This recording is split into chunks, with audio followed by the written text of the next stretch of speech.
En véritable chef d'orchestre, le ministre des Sports, Marcel Amos-Mbayo Kitenge, a réuni mercredi dans son cabinet de travail du Stade des Martyrs les dirigeants des fédérations sportives, le membre du comité olympique congolais, les blouses blanches du Centre national de médecine du sport et les travailleurs de l'administration des sports.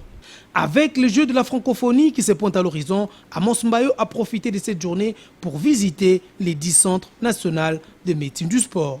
Reprise des activités sportives après l'état d'urgence avec un préalable avant toute activité physique et sportive, visite médicale au Centre national de médecine du sport doublée d'un test de dépistage à la Covid-19. Sont là les consignes à respecter. Le gouvernement mettra à la disposition des sportifs par l'entremise du CNMS des kits de dépistage et des désinfectants qui serviront avant toute séance d'entraînement ou compétition, a renchéri les patrons de sport à Amos-Mbayo. Des recommandations et directives aux animateurs ont bouclé cette rencontre. Mais vous savez que bientôt ça sera la levée de la mesure de l'état d'urgence sanitaire.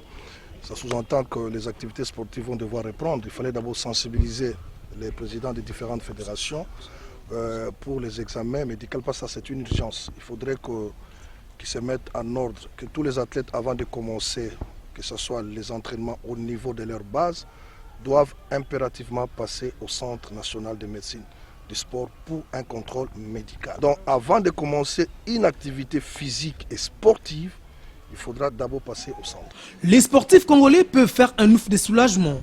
Le Stade Tata Raphaël, temple du football, en pleine rénovation et modernisation grâce à un partenariat public-privé initié par l'entrepreneur congolais Deo Kasongo. Les travaux avaient pris du retard suite à la pandémie de Covid-19, mais aussi du socle du stade qui menaçait d'effondrement. À ces jours, cet édifice peut à nouveau accueillir des spectateurs sans danger d'écroulement. Maintenant, tout va mieux. C'est un grand travail que de rénover un stade et nous ne sommes que des privés. Et nous avons fait un planning que nous avons commencé à respecter. Donc ça devait se terminer en décembre 2019, mais malheureusement il y a eu beaucoup de choses qu'on a découvertes. Pire que ce qu'on pensait. On pensait qu'on avait analysé, mais il y avait des choses qu'on a trouvées sur le moment qui nécessitaient beaucoup plus de temps de travail. Et puis malheureusement, il y a eu ensuite la Covid qui est venue nous frapper et ça a ralenti encore beaucoup plus les choses. Mais comme vous voyez, pour ceux qui connaissent le stade et comme le ministre qui est un homme du sport peut le constater, j'espère et je crois qu'il va vous le dire, nous avons fait à peu près 65% des travaux. En tout cas, le plus dur est fait.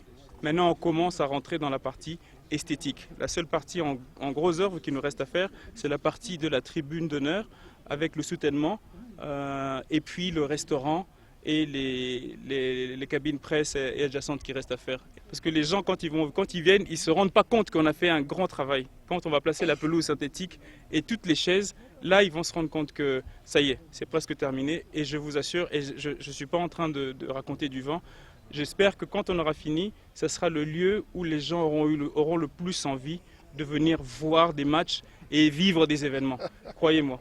Le ministre des Sports, Amos-Mbayo, a précisé que d'autres travaux vont suivre dans les prochains jours dans les complexes du Stade Tata Raphaël et celui du Stade des Martyrs. Et cette fois-ci, ça sera financé par le gouvernement congolais dans le cadre du 9e Jeu de la francophonie. Belle implication de l'État congolais. Moi, personnellement, je suis satisfait des travaux que notre ami Deo est en train d'effectuer ici au stade du 20 mai. Mais en ce qui concerne l'Arena, il faut bien donner la précision. L'Arena, ça ne sera pas ici au stade du 20 mai. L'Arena, ça sera érigé au stade des Martyrs. Donc ici, on va plus ériger les villages de la francophonie qui prendra presque tout l'espace derrière. Et puis on mettra aussi des terrains d'entraînement de l'autre côté. Mais en ce qui concerne les gymnases, on va essayer de transformer le terrain d'handball à un gymnase. Et puis on pensera aussi à un endroit de festivité juste à côté du terrain d'handball. On pensera à réhabiliter la piscine. Mais en ce qui concerne les gymnases, les 2 gymnases seront érigés au stade des Martyrs. Donc l'Arena en face du Palais du Peuple et l'autre gymnase du côté où se trouve le terrain handball, volleyball et tennis. A noter que le Stade des Martyrs et le Stade Tata Raphaël ex-Vemey sont les 2 bijoux de la capitale.